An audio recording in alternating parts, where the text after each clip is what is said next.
Welcome to Wizards Institute, the #1 community to learn smart investing and financial independence. Hi, Ken. Welcome back to Wizards Institute. Thank you for being here. Thanks for having me.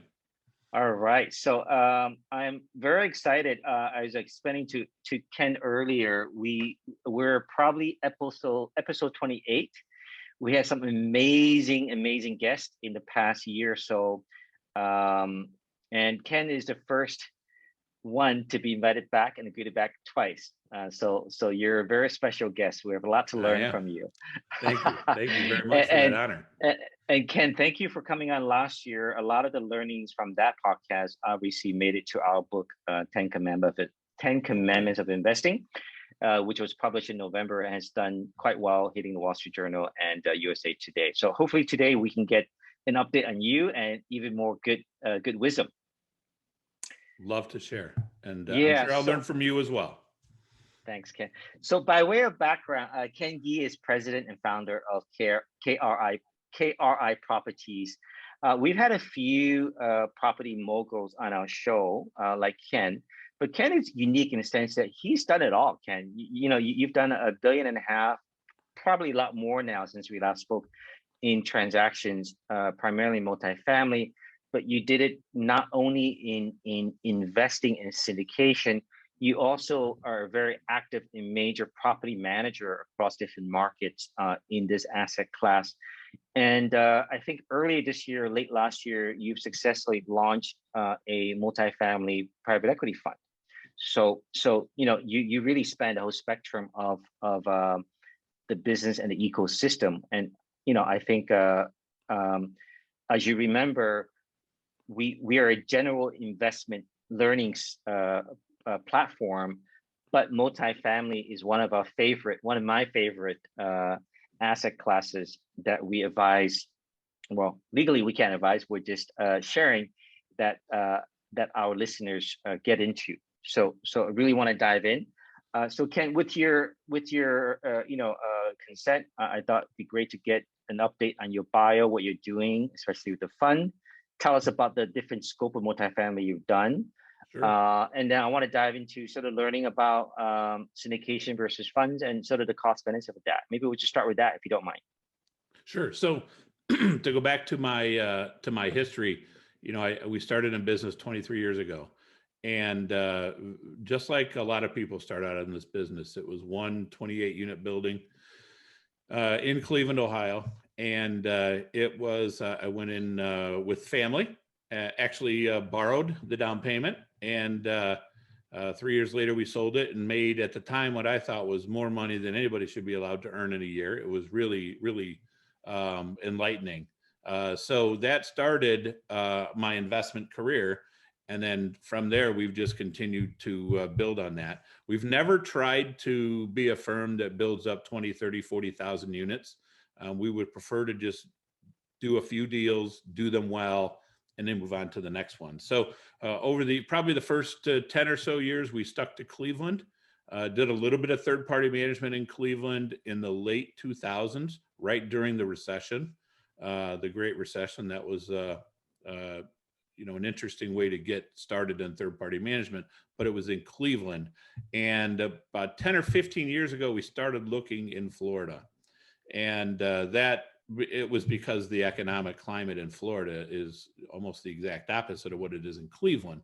So we spent about 1.5 years or 2 years just running around trying to figure out these markets, how to get into the market, how to be taken seriously by folks that are in the market, and before we even actually put in an offer. So it was we talked before this about playing the long game. I mean, this clearly was the long game. We weren't able to do much before the recession because it just didn't make sense. The way things were being traded before that recession. I mean, everybody was drinking the wrong Kool-Aid. I mean, they were just, you could just tell it was going to crash. So we stayed conservative and just didn't buy until after the recession. And then we've been down there ever since. So now we have third-party management fully integrated with our investment company, and they really serve to really be integrated and support one another. And over the last, 3 to 5 years, that integration has really helped us be Mm, successful in those markets. great, great. So Ken, I think a lot of our listeners, whether they're retail or professional investors, have not done multifamily, but are passive or active. So I'd love to hear your first deal story. What was it? How did you get it funded? You know, yeah, tell us what happened there. Sure. So that was that 28 unit building. Hmm. And I, growing up, my mother had worked for a real estate guy, and he did apartments, and he seemed to do quite well. He's a nice guy. My mom kind of got to know the business. My exposure to that business, he built, by the way, and then owned. My exposure to the multifamily world was, as I was 14 years old, he hired me to rock hound one of his apartment complexes, and it was about 200 and some units in Western Toledo. And I don't know if you know what rock hounding is, but that means you go to a development site and you literally rake out all the rocks out of the yard, put them into wheelbarrows, wheel them around to wherever he wants them. Brutal work at the age of 14. And then I think I made $3 an hour. It was awesome, right? Yeah. So that was my exposure to real estate until fast forward. I got my undergrad from the University of Toledo, came to Cleveland, then worked for National City Bank at the time, now part of PNC. But every time I was a commercial loan officer, and every time I talked to my clients, it's real estate, real estate, real estate. I'm like, good Lord. I mean, I need to start paying attention. Then I went to work for Deloitte as a CPA, a public accounting firm. Huge practice in Cleveland. And sorry about that. My camera just dipped on me. Huge practice in Cleveland and in real estate. So now I had a whole nother career where all of our clients were real estate guys, and they were doing very, very well. So I said, you know what, this is enough already, right? These guys are really doing well. It seems to be a lot of fun. So I started the process of about 1.5 to 2 years, just going to apartment association meetings, meetups with people, just trying to figure it out, developing mentors, figuring out how I can do this. And then finally, I found a deal. I hired an attorney. He was kind of an attorney, but he was really there to be that backstop for me, to say, you know what, Ken, I've been doing this a long time. You're going to do okay on this deal, right? Because even though I had done 2 years of work, I wasn't really, until you've done it, until you've been there, done it, you want that person that final blessing to say, yep, you're going to stay out of trouble with this. This is going to be okay. Because signing on your first mortgage at that time, you signed personally, right? It's your first deal. You've never done it before. No bank is going to give you a non-recourse loan. So I remember signing on that $460,000 mortgage, and I felt like I had a golf ball in my throat, right? Because I knew if that failed, there goes my house, there goes everything that I'd worked hard for. And so I borrowed the down payment, had some friends put in the other half of the down payment, and then bought the property. And interestingly enough, I've told this story before. I can't remember if I shared it with you, but the interesting thing about 6 months into the deal, I was screening my own applications. I had somebody on site, right? At 28 units, I could have a part-time person on site. And that was important to me because I was still working at Deloitte at the time. But all my applications were coming in and they were terrible credit, collections. I thought, what am I? I can't find a good credit risk to lease to. And this wonderful woman, her name was Karen Watson. She was from Shaker Heights Housing, pro-integrative housing office is what she was. She says, Ken, you're doing this wrong. You've got to go and make this unit nice. If you build it, they will come. That's what she said to me. And at the time, she says, Ken, you got to spend $5,000. You spend $5,000 in this unit, I promise you, everything is going to be completely different. You'll get a better resident. You'll get higher rents. So at the time, scraping together $5,000 was a big deal, right? It was huge. But I did it. And so sure enough, I took rents from $479 to $599. That was a huge jump, right? And that was how I got started in the value add concept, right? I added value. I actually put in a new kitchen, scrubbed the hardwood floors, did everything that you're supposed to do, spent about $5,000. And all of a sudden they came. So then my challenge was just figuring out how to finance it. So the improvements, they came very slowly, and I did some of them out of cash flow. But the next application, as soon as that unit was done, the next application that came in was excellent credit. It's near, you're probably not familiar, there's a lot of colleges. The Cleveland Clinic is near that area. Case Western Reserve is near that area. University Hospital is near that area. So we were able to lease to those grad students at Case Western Reserve and the med students at the clinic and the university hospitals, because we made our property nice. So 3 years later, I sold it. Again, made an obscene, what I thought was an obscene amount of money. And that was the first deal. Certainly not without its stresses. That's for sure.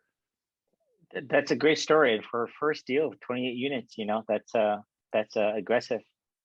Well, you know what? I spent 2 years trying to figure it out, right? So I looked at single families, I looked at duplexes, and what I decided was I don't know how to fix things. I'm not a maintenance guy. I have no clue. In fact, one of my maintenance guys at that property, I said, well, let me do this kitchen floor, right? How hard could it be, right? 8 hours later, he walks in, he says, what are you doing still here? He's like, I would have done that in an hour and a half, right? He just laughed hysterically. It was at that point I realized, I can't do this. I'll never figure this out. So what I learned through the process was I had to have it big enough that I could treat it like a business, right? Now, 28 units now I know is still pretty hard to treat it like a business, but I was able to find that part-time lady that lived on site, and she helped me coordinate everything. And now I could run it in a way that I was more familiar with, rather than me showing up to lease the apartments, me showing up to fix the leaky faucets. You know, it had enough rent that I could pay people to do things. And that's why I ended up with the size that I did. Sure. So Ken, I always tell you every time I talk to you, you're much smarter than me. You figured it out from the first deal. I started for years with singles and small multis, and only recently started doing That's what most people do. Yep. Yeah. And so I'm saying you figured it out much better. So okay. So fast forward to today, Ken. Tell us about your empire. I think you've got a large property management portfolio. You've got a large multifamily portfolio. So where are you today? Yeah. So we've pulled out of Cleveland. We sold our last asset in April of last year, I think it was. And we're focused just in the growth market of Central and Northern Florida. And so some people like to spread themselves all over the country, right?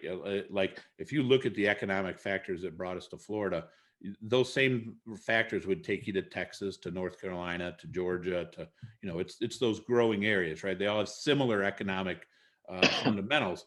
But I believe strongly in focusing in an area and really understanding it and really focusing on it. So that's why we selected Central and Northern Florida. So we're at just shy of a couple thousand units throughout Tampa, Orlando, Daytona, Jacksonville. That's ownership. That's ownership. Or that's what we manage. We don't own. Remember, I told you in the beginning that it has never been my goal to own a lot of units, right? Because then I have to it's just harder to manage. Our value add concept is really about buying, adding our value, proving the market, making sure we leave money on the table for the next guy, because he or she has to have a reason to buy it. If you take all the money, all the upside out of it, they won't buy it. So that doesn't make sense. You got to leave some for the next guy, and then we sell it. So because of that, we don't have large units counts. You know, we're in the hundreds in terms of unit counts owned, but it's because we want to turn and sell. So if you hold too long in a value, so we're value add investors, and our investors are used to that. That's what they're used to. They don't invest in our deals to hold it for 10 or 20 years. They invest because they know we're going to go in, do our thing, make our money, and then move on. Gotcha. I don't want to outlive my investment, my improvements. Because if I do, what happens? Think about your home. After 7 to 10 years, you're ready to do the kitchen again. You're ready to do the carpet again. You're ready to do all that stuff. Well, the last thing you want to do when you're investing in real estate is outlive your initial improvements, because then you've got to do them all over again, or else the property has no appeal, right? So I want to get it to where it needs to be. show what the rents can be, leave some upside, and then move on and go find another deal. And that's what our investors like, because they're able to turn their money in 3 to 5 years. And I don't know how many investors you have yourself, but typically investors have 2 really happy days: the day they gave you the money and the day they got it back, right? They're always anxious to get it back. And it's because they know then that they have a deal that made money, right? You've turned the deal. There's no, oh, I hope there's equity in that deal. I hope that prices don't, there's none of that, because you've turned the deal. You've gone full cycle, and you've shown that investor that you can deliver. And that's what we focus on. Now, on the management side, we've been able to develop a relationship with brokers that has served us extremely well. So what I mean by that is, think about the relationships that you develop. First of all, we know that Florida is extraordinarily competitive, right? It is. I mean, when we sold the 2 properties we just sold, we had 24 and 27 offers on each one. I mean, that's a lot of offers, right? So if you're going to be a buyer, that doesn't mean you shouldn't buy. That just means you got to figure out how to get the deals. So it's one thing to have a relationship with a broker where you're a buyer seller. It's quite another to be a management company in that same market, and you stand right next to them and they call you for underwriting information. They want to know what payroll should be. They want to know how, what I think as a manager about underwriting their deals. So now I'm actually on their team, so to speak, right? So think about the relationship you have with people that are around you. You have customers, right, that buy and sell from you, but you also have team members, and those team members tend to have a very different relationship with you than the customers do, right? So we have that really ingrained relationship with the broker world that, for example, the last deal we did, it was the broker knew us. We had a fantastic relationship. He called me. He said, Ken, I got this deal. I want you to look at it. It's off market. I said, all right. I said, when can you be there? He said, I can be there in an hour. Me and our VP of operations jumped in the car from Tampa, drove to Orlando, looked at the deal, and had it locked up with hard money the next day. See, it's that kind of stuff that when you're able to integrate these relationships and really develop them, that's what makes you successful in competitive markets like this, right? So Sure. that's Okay. kind of the story of how we've grown in that market. And then, of course, they do refer their clients to us because we have this management capability. And as long as we make their clients successful, they're going to be happy because that client is going to buy again from them, right? So as long as everybody does a good job, it's a great relationship, because the brokers want you to buy that asset and make money. They want you to do well, because they want you to buy more from them and let them sell it for you when you're ready. So it's all really intertwined, and it's not always so obvious when you think about these relationships, right? But when you really think about them, these brokers want to sell deals, and they want to deal with people they know they can count on. And that's the kind of relationship we've been able to develop with them. Sure, Ken. Okay. Ken, if memory serves me correctly, when we did the first interview, you had a larger portfolio, but I know that you were also selling some assets. So have you sold a chunk of your assets? We have. We just sold, because it was time, we just sold a property in Jacksonville. That deal closed the end of February. And we just sold one in Orange City, which is a small town right along I-4, just northeast of Orlando. About maybe 45 minutes to an hour northeast of Orlando. The Jacksonville deal was a little over 100 units. Beautiful property. We put almost about $850,000 into it. I mean, it was a fairly heavy lift. Which one was that? What was the name of that? That was Bell Reef Club Apartments. Okay.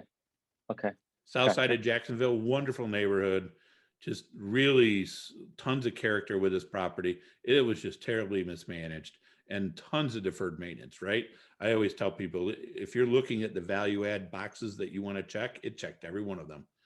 Excellent neighborhood, terrible management, tons of improvements needed, and just lots of deferred maintenance. So you were not the management? Sure, we managed the property. Absolutely. We bought it. When we bought it, it had all the right ingredients to be a successful deal. Oh, okay, okay. We Gotcha. turned it around through the execution of our business plan, right? That's important. That's the most important part of these deals. And then we market it for sale with one of the big brokers. And Understood. Okay. that's a distribution we just actually made today, the final distribution on that deal. That's right. $3 million. That's great. Okay, I want to come back to that sales. Maybe we'll talk about your current business, your current new business, which is the fund. Can you tell us about the fund you're setting up or have set up? Sure. So you refer to it as a new business, but we've really set this thing up to be an extension of the syndication that we've always done. And so when you're in a competitive market like Florida, remember those 24 offers I told you I got and 27 offers? Guess what? Every single one of them were syndicators, right? Mm-hmm. So we tend to stay in the sub 200 unit space. So we have to find a way to make ourselves competitive. I mean, we've never not raised the equity. We've never not performed on a deal, but we're still another syndicator in a market that's very competitive. Well, so that's find the deal, then go raise the equity. So it's easier for sellers to have faith in somebody who's already raised the money, but more importantly, it actually makes it a lot easier to do deals because you put a lot less gray hair on your head when you've got hard money down in the deal, and then you got to go out and scurry and make sure you raise the money to get the deal done, right? So all we're doing is flipping that process. That's it. We're raising the money first. So now that we go to the market, the broker network can say, you know what, we're dealing with a fund manager. He's already got the money raised. We've closed with him before. He knows what he's doing. He's not going to, retrade you. He's not going to try to tie up your property from a ridiculous period of time and then dump it back in your lap. This guy's for real, and he's got the money in hand, right? So now we're a super competitive buyer. And so we've done really well in the syndication world down there just by trying to figure out how to get deals. We know that it'll be, I don't want to use the word easy because it's never easy to get a deal in Florida, but we will have more appeal as a buyer to a seller. And when you're in competitive markets, you got to figure out how do you make sure that you check all the sellers' boxes so they're very comfortable going under contract with you. That's really important. So that's why we're doing the fund. It's nothing other than that. We're looking at the exact same value add deals. They're all BC class assets. They're all sub 200 unit space. They're all going to be in good neighborhoods. They're all going to pay a pref just like we did before. And they'll have a carry at the end, just like we did before. The only thing we did is reduced our fee structure a little bit for the fund. So can you maybe dive a bit deeper on that, sort of the benefits and then the downsides of a fund versus syndication from the sponsor's perspective, and then maybe we can sort of flip it and talk about it from the investor's perspective. Sure. So probably from the sponsor's perspective, the downsides of a fund would be some investors prefer to know exactly which asset they're investing in. And especially when you brought them up, right? We've had a long list of investors that have been with us for a long time. They're used to that syndication model, even though they really don't go to the property and look at it. They've done enough deals with us. If we're going to buy it, they want to do it, right? That's kind of how it works. So it's changing their mindset, because even though when you're a syndicator, they're investing in you personally, that. But as a fund manager, they're doing that even a little more. And it's maybe just a little more so in their face, so to speak, right? Because I can't show them the asset I'm going to buy, but they know exactly what kind of asset I'm going to buy. So that's probably the biggest kind. The other side is just back office stuff, like, all the accounting is a little bit more complex, but, I'm a CPA by background. We've got a great accounting team internally. So, that for me, that doesn't create a problem. But one of the reasons that when you talk to family offices as a sponsor and people like that, they want to see that you can handle those things as a fund manager before they're willing to say to their clients, go get in this guy's deals because he knows what he's doing, right? They know we know how to syndicate because we've done it over and over and over again. They want to see the fund play out. And as it turns out, we do have one family office that has agreed to invest in our fund. And, they've been with us all along. So we're really looking forward to that. So those are the two probably biggest cons, I would say, that I can think of. I can't think of anything else that really jumps to mind. Okay, and then the positive of the fund? Well, the positives are trying to get a deal when you already have the equity is a lot easier. It just is. Brokers are going to work much harder for you, right? Because now think about this, in the sub 200 unit space, how many big private equity funds are chasing? They consider those small deals. They don't. So if you're the big fish in the small pond, that's a really good idea, right? That just is. So that's the biggest benefit. And the only reason we went to the fund concept was because we want to be able to get access to deals in good, strong, growing markets. If it was my goal to buy in markets that weren't growing, I wouldn't need a fund, because it wouldn't be hard to get a seller to agree to lock up his deal with us, because we're proven, we've done it before, all those things. We check all those boxes. But I don't want to invest in areas that aren't growing. I want to invest with a value add business plan on top of a bull market, right? Which is defined by the fundamentals that are similar to what we see in Florida, right? So if you're going to go into a competitive market, you got to figure out a way to make yourself more competitive. So the primary reason you're doing a fund is captive capital gives KRI more credibility with the seller and the brokers. Yes. That's the only reason. Okay. Well, I don't know about the brokers. The brokers already know who we are. So I don't know that, but it's still, when brokers go to find you deals, they have the equity raised. That matters. That matters a lot, because there's a lot of people who hand deals back to, they've lost hard money on deals because they just couldn't raise the money. Perfect example is a lot of deals in March of 2020, April of 2020, they tanked. They tanked because they were syndicators, and their investors pulled out and said, nope, can't do this, right? Well, if you were a fund, guess what? You were getting some really good deals at that time. Really good deals. So let's explore that a little bit, Ken.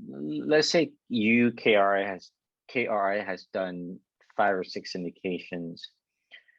It may be with 2 or 3 different brokers, let's say in Florida, and you have a good reputation because you close every single deal, right?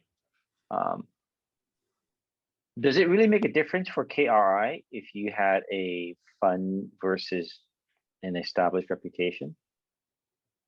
Well, I think it does, because you have the money. You have the money up front. But if you've been 100% in raising the capital in this syndication, will the broker knows you, right? They know a lot of guys. Gotcha.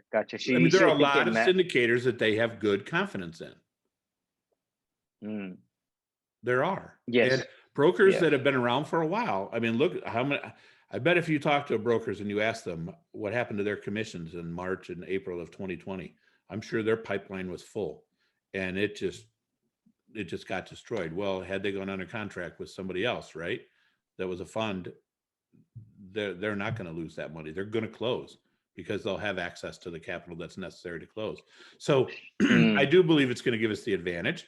Every broker that I've talked to is extraordinarily excited to have a fund manager be able to approach this market the way that we are.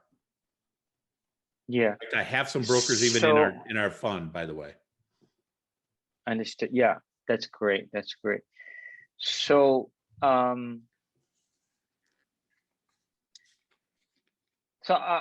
my group and I are best and final in a Jacksonville deal. There were 20 plus bids. It's a $20 million plus deal, and we made a best and final of 5, and then today we made the final 3. Wow! Congratulations. How big? Tomorrow, how big is the deal? It's a 20 plus million. Okay, great. Yeah. And tomorrow there's a beauty pageant interview. The sellers are interviewing us. As you know, I have a background in private equity as a captive fund as well. I'm just curious your views, because as you know, I currently don't have a fund, but we work with some fairly credible groups like Sunrock and others. Recently, there was a $110 million Houston deal within that group, $28 million raise that closed in 7 days. Right. So a good deal is a good deal. There's so much capital chasing it. Now, on the flip side, as you mentioned earlier, funds have certain mandates and restrictions and boxes to check. So the downside to a fund manager is there is a bit more compliance and boxes to check. It's a bit less flexible. So there are some dangers of that. And so I'm just curious, if the seller understood fully the cost benefit of a strong syndicator versus, let's say, a fund that's a slightly more cumbersome from a legal structure standpoint, do you still think that, from your based on your experience, do you still think that the fund still has a huge advantage over the credible syndicator? Well, I would think that we would, and the reason we would is because we already have the money raised, and you're right. Some funds have some pretty stringent underwriting policies that they have to follow. We're not a $100 million fund that is looking to institutions for investors, because those are the ones that impose many of those restrictions. We're still a lot smaller than that, and as a result, we have more flexibility. It will always be my intent to have the flexibility to pursue deals like what you're describing. I'm not sure how a fund manager who already has money raised wouldn't have an advantage over a syndicator who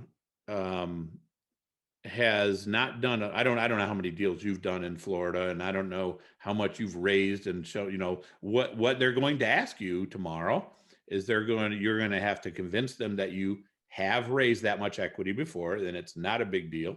They're going to want to know who else. They probably asked you in your questionnaire, what other brokers have you worked with? They're calling them.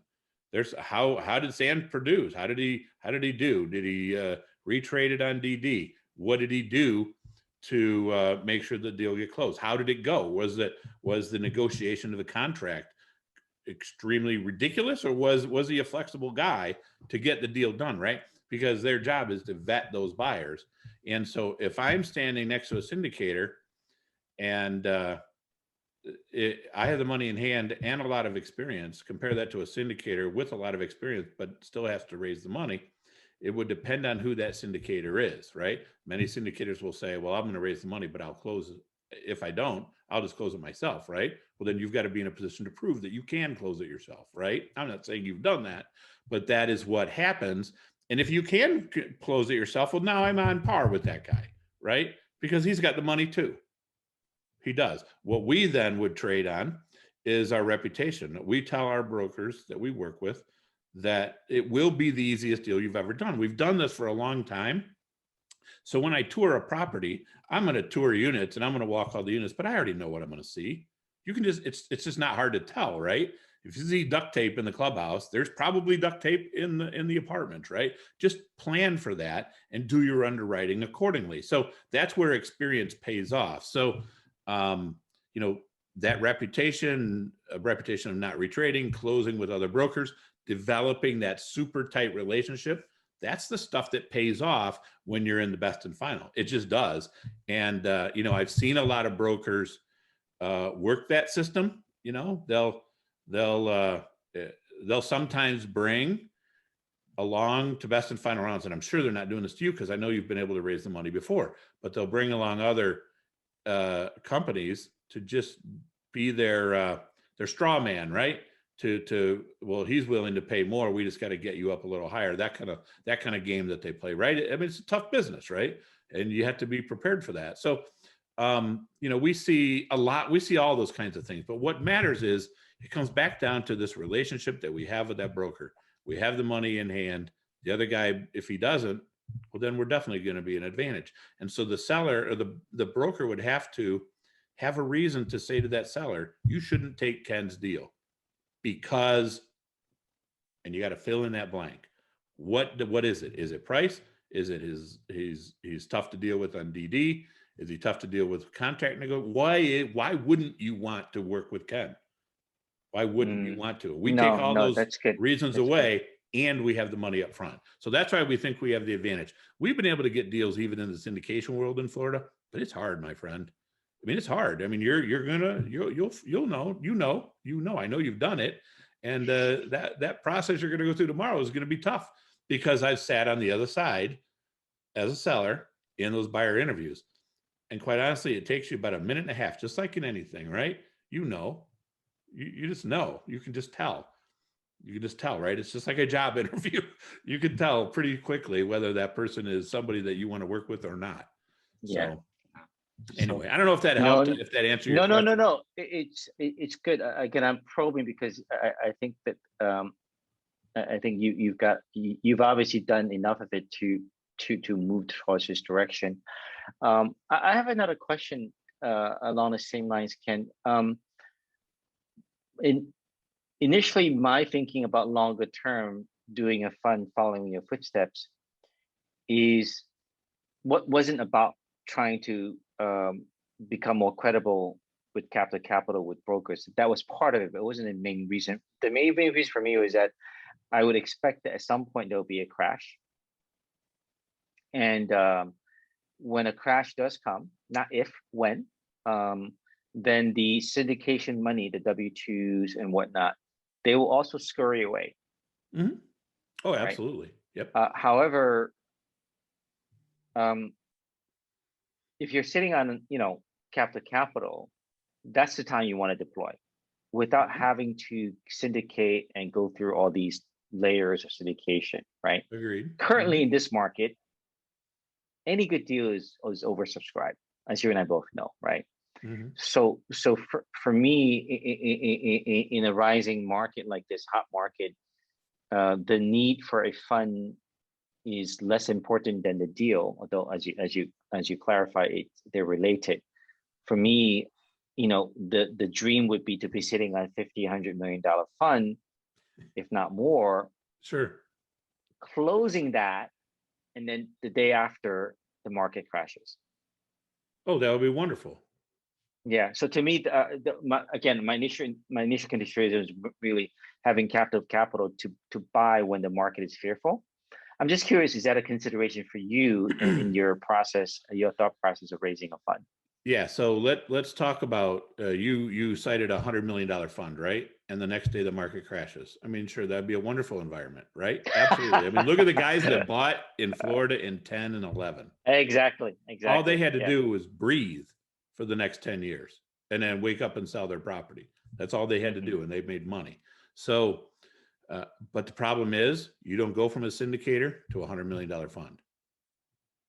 Maybe some people do, right? Because you've raised funds before. Maybe you have that ability.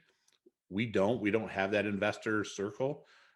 Most institutions, family offices, people like that, they don't want to be their first fund. They don't want to be in your first fund. So until you check that box, and these are smart people, right? These people didn't just suddenly make billions of dollars and then decide, without any brains at all, and decide what to do with this money. They know that guys like us need to grow up in the right way, right? Grow up, get a bigger fund, then a bigger fund, then a bigger fund. Then when you do raise a $100 million fund, they know that you have everything that you need because you've already done a $50 million or $70 million fund. And before that, you did a $20 million fund.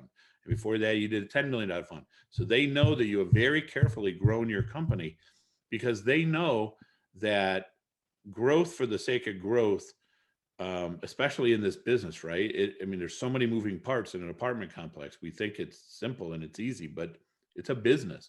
And if you don't have the whole infrastructure in place and you're dealing with other people's money, you're going to fail. You just will. So the long game here is, to go to the next fund and then the next fund after that and continue to slowly grow the firm in a healthy way so that I never have to have the conversation about, Ken, you've gone from 10 to 250 million, right? I can't with a straight face have that conversation because I'm not ready to go to that. Our company is not, our firm is not ready to go there. So that's the long game here. No, understood. No, that's very smart and very. I think that's a logical thing to do. It is a long game, and it's it's very time consuming, but I think it's the right way to do it. Sure, sure. Great. No, that was a lot of good wisdom there. Ken, tell us about the structure of the fund. Sure. You mean, so the financial type structure, or? I mean, is it GPLP? Is it 2 and 20? What's yeah. Okay. So yeah, the financial side. So all we did was pretty much mirror everything we've done on the syndication side, because it just made sense. So in our fund, we're underwriting a 15% plus IRR. That's what we're underwriting. That's our objective. We pay a 7% pref that's paid quarterly. Then on a cap, and then it's an 80-20 split. But we don't get that until, this is a fund level waterfall. Remember, not a deal level waterfall. So if you put 2 or 3 deals in your fund, the waterfall doesn't kick in until near the end. This is truly a long game for the sponsor, which is what it should be. So okay, sorry. The key thing is, are the deals your deals, or are you investing in other syndicators? Ask the question again. I couldn't hear you. Oh, are the deals in the fund your deals or third-party deals? Are they? I don't fully understand your question, but I think what you're asking is, do I own the assets already and transferring them into the fund? Oh, no. So let's say I got this deal. I'm the sponsor. I'm taking a carry as a sponsor. Do you invest in me, or do you only invest in deals that you find? So there's no double fee. Yeah, no, there's no double fee. So we're going to, there's no double fee. So in the syndication world, what we did is we took an acquisition fee, a disposition fee, nothing huge, and an asset management fee. Same exact structure for our fund, except we reduced every fee. So every deal that the fund invests in would be a Ken Gee deal. Absolutely. Right. Okay. You wouldn't invest in a San Eng deal or a Brad Sunrock deal or a deal. No. Okay. And here's why. We make a commitment to our investors. And this, if we talk it long enough, you'll hear me talk a lot about what I think is important to do with investors. We commit to them. They're buying a fund. They're investing in a fund that's a blind pool fund.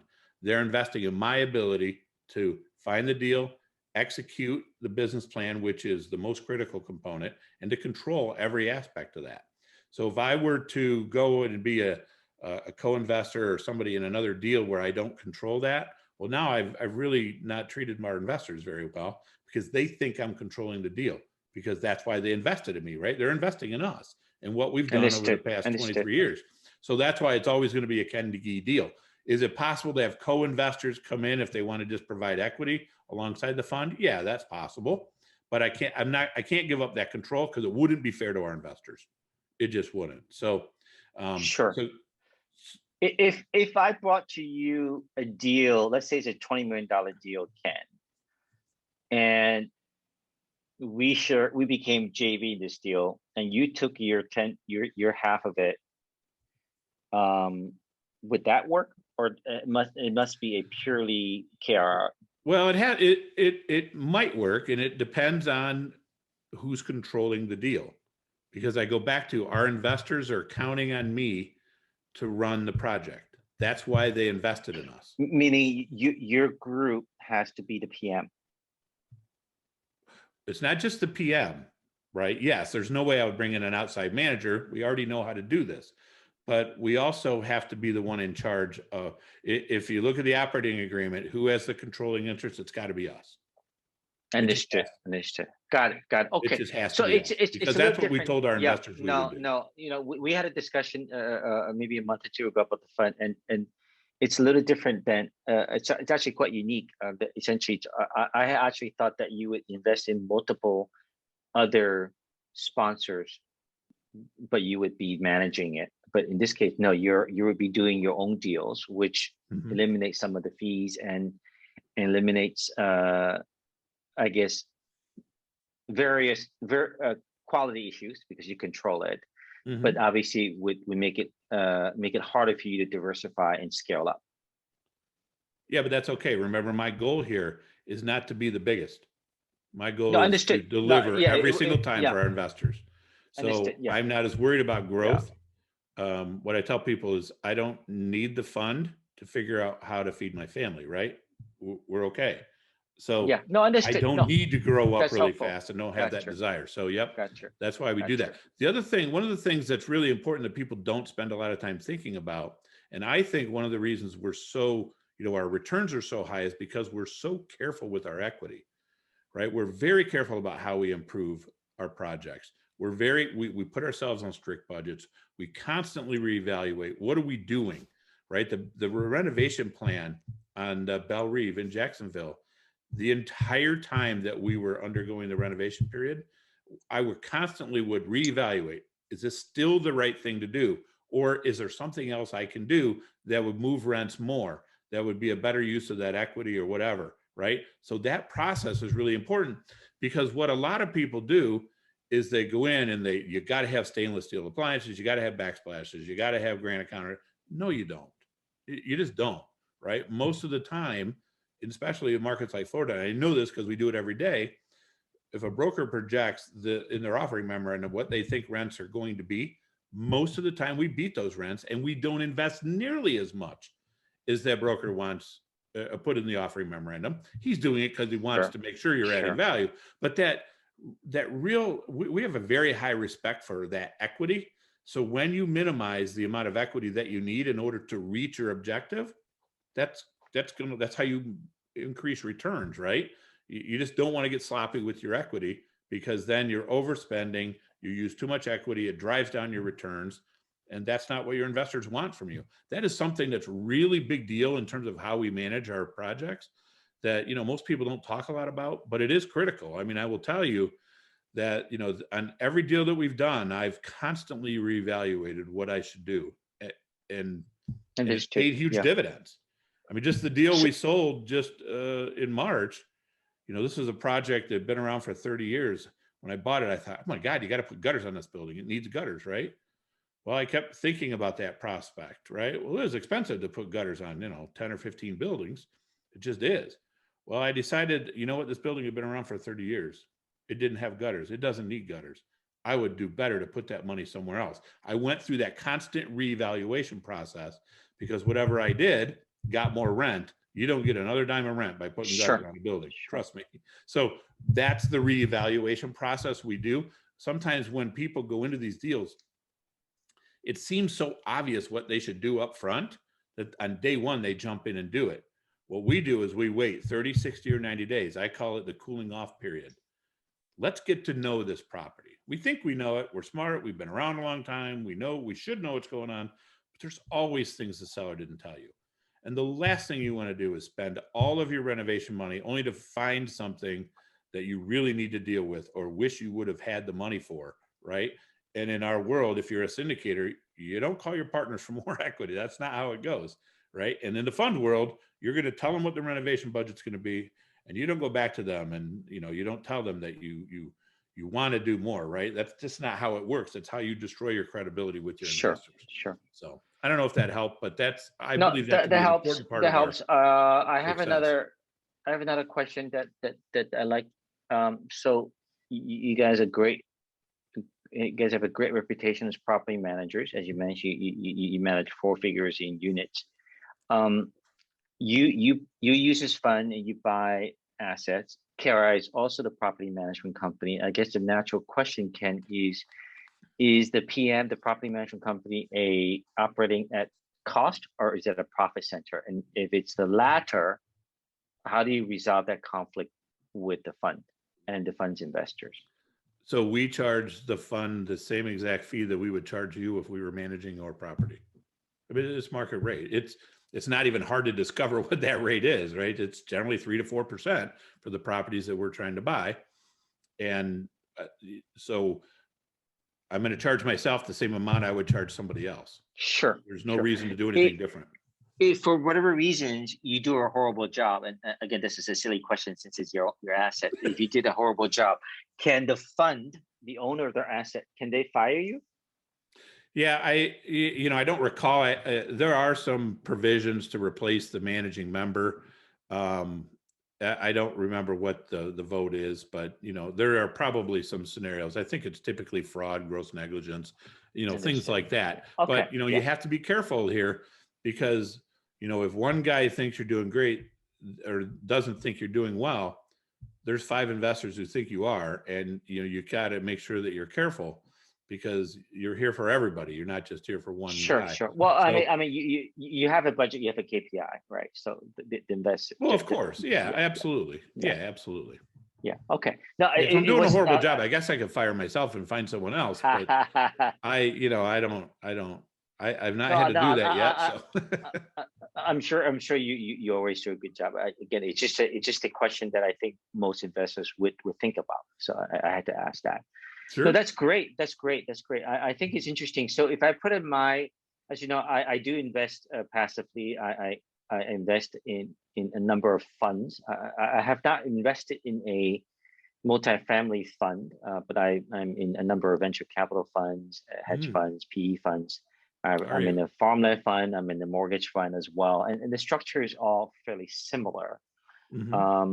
So if I were to summarize your opportunity, this is really a way to access via a blind pool fund Central North Florida into a GP that has tremendous experience both in seeking deals with deep relationships with brokers, but also in managing and squeezing value out of the assets.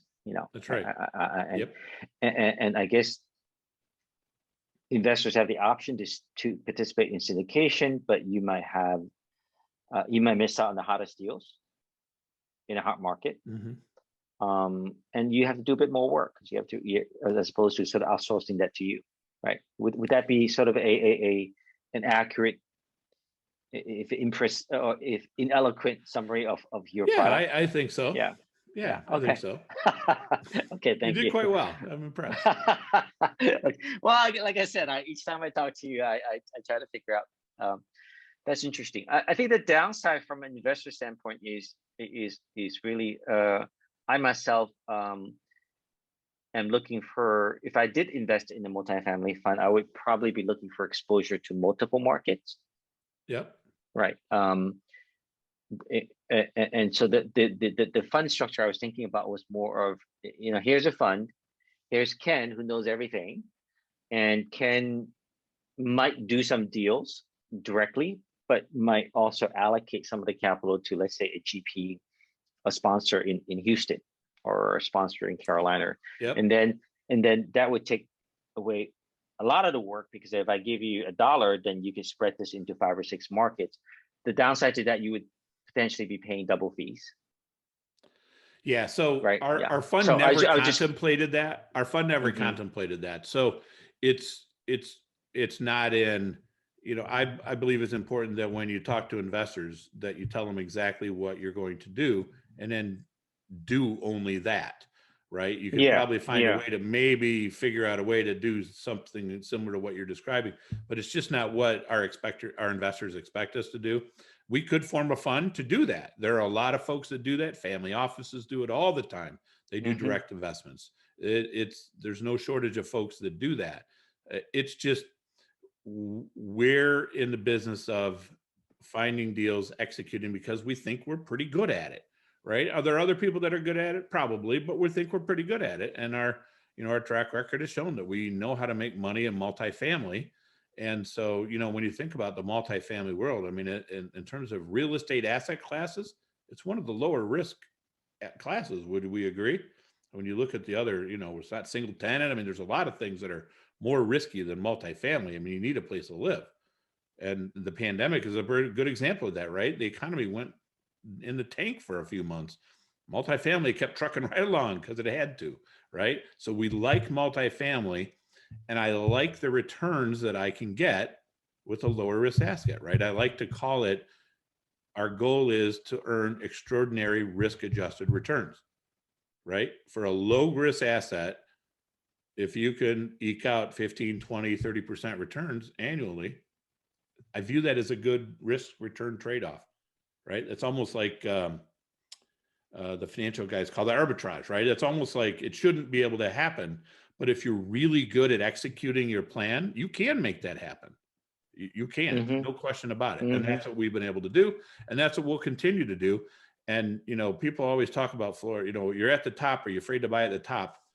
Well, I thought we were at the top 3 years ago, and things I walked away from, I'm like, oh my goodness, why did I walk away from them? Right. The fundamentals in these markets, in order for me to stop buying, you would have to show me what is going to make the demand break down in Central and Northern Florida.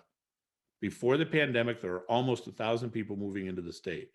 And I know, because of we're there, it's more than that now. It just is. I don't know what the numbers are because the census isn't out yet. But so you've got net about 1,000 people migrating into the state. Some of those people are wealthy. Those are going to go to the newly built Class A assets, right? Because that's the only Mm-hmm. thing they can build because of the cost of building and everything else.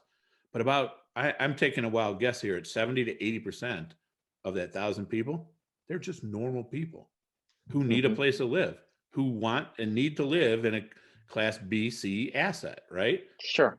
But they're not building them, are they? They can't afford to. So you've got increasing demand, you got this stable supply. What prices? That's a bull market, is it not? I mean, the market, your economics class tells you that's going to push rent prices up. And when rent prices go up, the property is going to throw off more cash flow, and therefore it's going to be worth more. So I take this bull market and then I lay on top of it that value add strategy. That's why we're literally adding returns on top of returns.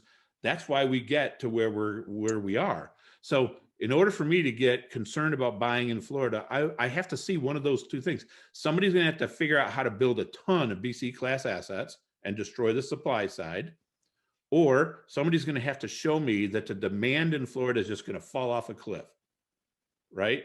That no businesses are going to move there.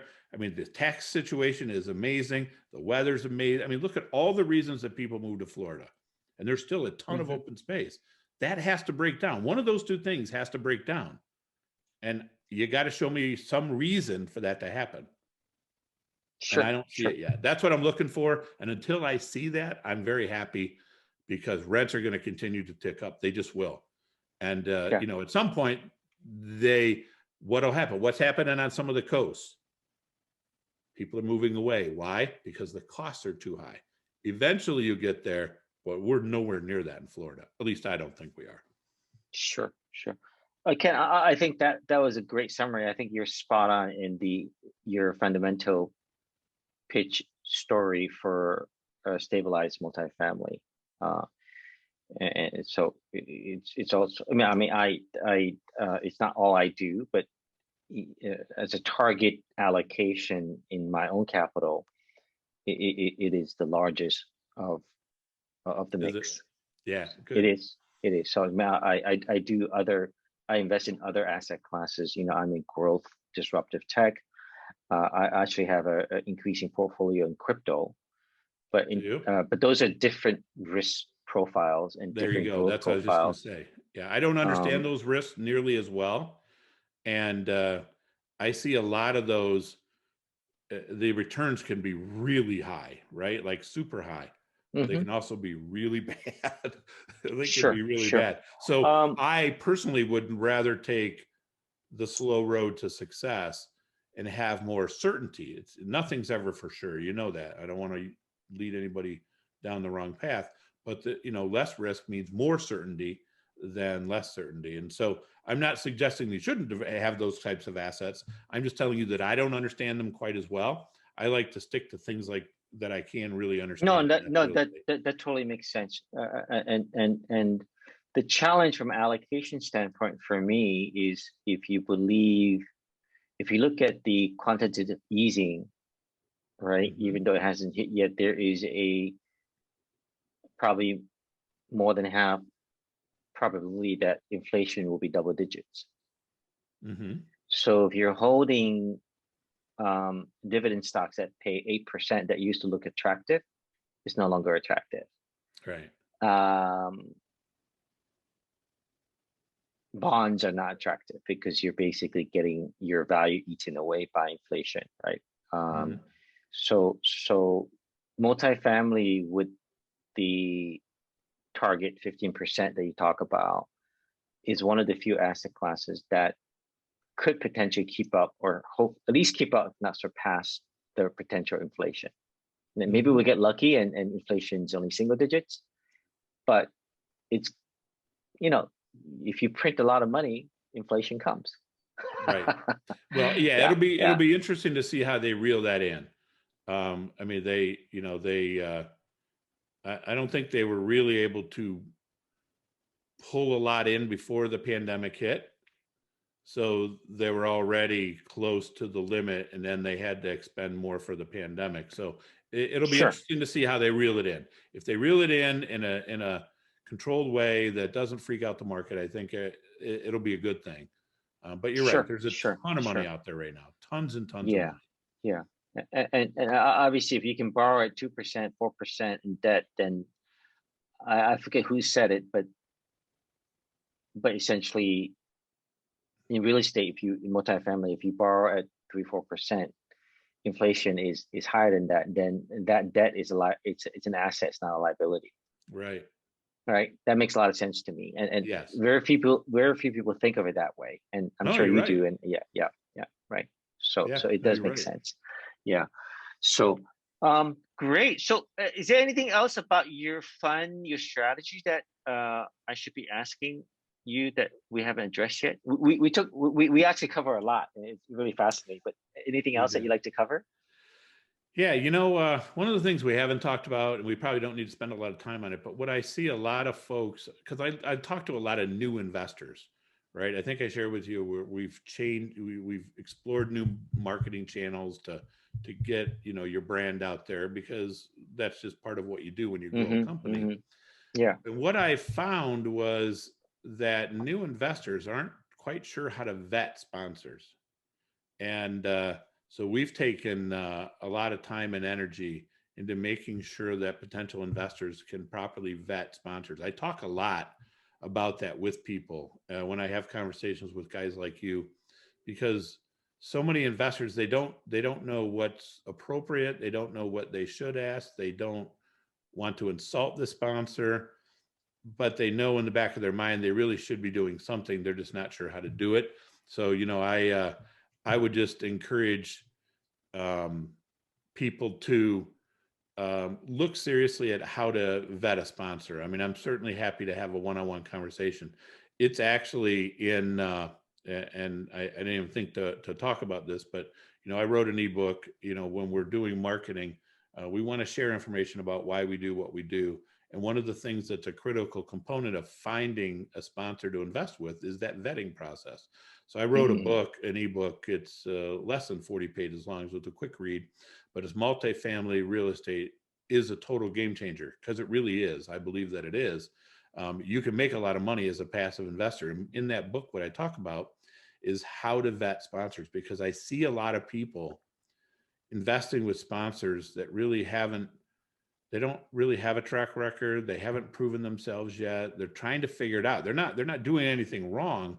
They're just really early on in their process, and they're trying to figure it out. And it's really, sometimes it's really can be a stressful situation for an investor when they're investing with a brand new sponsor, but they haven't quite put it together yet, right? They just haven't. So I encourage everyone, if you go to our website, you can certainly download that ebook and talk about that, or just call me and I'll talk you through it. But I have no relationship with this firm other than we hired them. There's a company out there called Verivest. I don't know if you've ever heard of it. Verivest. They exist for the sole purpose of vetting sponsors. And when I met the guys that started this company, it's an offshoot of another company. But I thought, what, this is remarkable, because individual investors don't have a place to go to figure out, does Ken's track record for real? Did he really do what he said he did? Or is it all made up, right? This is important stuff when you're talking about giving somebody $100,000, right? You want to really understand who they are. So they exist. We paid them a whole bunch of money, along, other sponsors have done the same. But they, I had to send them 20 years of tax returns, settlement statements, operating agreements. They monitor us going forward. Are we in compliance with our operating agreements? Are we doing what we told our investors that we would do? And of course we are, right? I'm not worried about it, but there was no way prior to me finding this company, other than, most investors won't ask me for 20 years of settlement statement. They just won't do that because, first of all, they don't want to look at it. And secondly, it's a big ask, right? It's a tough thing for them to ask. So we found this company. I only share it because it is a hugely valuable resource in my mind for prospective investors to want to understand, is KRI for real, right? They went and tick and tied all of our settlement statements, bank statements, operating agreements, tax returns. I mean, it was a pretty grueling experience. They even called our law firm, our CPA firm, to see, do they really do business with you? Or did they just grab your logo off the internet, right? People probably do stuff like that. But it's Sure. it's a really nice way to know that a sponsor's vetted. I only share it because when I heard about it, I mean, the only thing I'm frustrated is that I didn't think of this idea myself, because this company is going to do incredibly well, because there's such a need for investors to know if that sponsor is really the real deal, right? To have somebody looking under the hood to see if they're really, they really did buy that deal in 1997. Did they? Well, guess what? We did. And they saw the settlement statement. They've proven that we've done that. They actually recalculated all of our rates of return to make sure that they were accurate. Really interesting company. I would just encourage you to check it out, because I think it's valuable. I think it's hugely valuable as an investor to know. I'm not saying if you're not on there, you're not an honest company. That's not what I'm saying. But I'm saying if you are on there, trust me, they put you through the ringer. It's a really valuable resource. So I share that only because it's a conversation you and I haven't had, but we have it a lot with investors, because they're trying to figure out, are you really for real? And that's a really important thing for an investor to become comfortable with. And we're trying to do everything we can to, who wants to open their books to an outside party, right? But you're asking somebody to give you money. The least you should be able to do is open your books to everybody and show them, look, this is what we've really done. There's nothing made up here. So share that with you to the extent it's helpful. I don't know if your listeners will be interested, but if not, go check it out yourself. I think you'll be pleased at what you see. So far, Sure. No. So far, it's been very helpful for us being on that site and knowing, people knowing that somebody, Big Brother's watching, right? Yeah. No. I think so. I mean, since you mentioned it, circling back to the purpose of, from my standpoint and for our listeners, this is Wizards Institute. We're here, it's a community, a platform to learn smart investing. And this book is, this first book from Wizards is really a summary of some of the smartest thinkers, including Ken, who was interviewed prior to the publication. And if I were to sort of step backwards, in the 10 commandments from the investment Wizards teaches us to gain conviction on a strategy and an asset class. And I personally have gained conviction, as obviously Ken has, that this asset class is a long-term sustainable wealth creation asset class, as Ken has alluded. And especially in workforce housing, multifamily, it will survive and prosper during good times and bad. That's what I've learned. And so I'm recommending this, which is why, again, Ken's here again, which is why we've talked to many other real estate professionals and experts in this channel. So it makes sense. And in the book also, we talked about the magic of compounding, right? Let's not talk about 15%, 8%, 10% cash on cash over a longer term. That's how you create wealth, and a very, very low risk adjusted basis. I personally found no other asset class to be this magical from risk adjusted compounding basis. So I mean, all those things Ken's talked about, and the reason Ken is here is he's a pioneer and he's an expert, and so hopefully this interview will share some of that to our listeners. So Ken, we're way over an hour. This is a lot of fun for me. But how do we find you and learn more about you, KRI, or the fund? Yep, good question. Thanks for the opportunity. So our website, kripartners.com. if you just want to learn more about who we are and what we do, the website's full of information, a pretty lengthy FAQ section. I write 2 blogs a month. I don't pay someone else to write them. I write them myself because it's important to me that I share my thoughts, not someone else's. So you'll find that on our site. And then if you're interested in actually looking at investing in a fund, click through, get on our mailing list, and read the ebook, right? I mean, I wrote it. It took me a long time to write it. Hopefully it shares some valuable information. It's probably nothing near the 10 commandments of investing. However, you might, if you pick up a few tidbits out of everything you read, then that's a valuable use of your time. At least I believe that.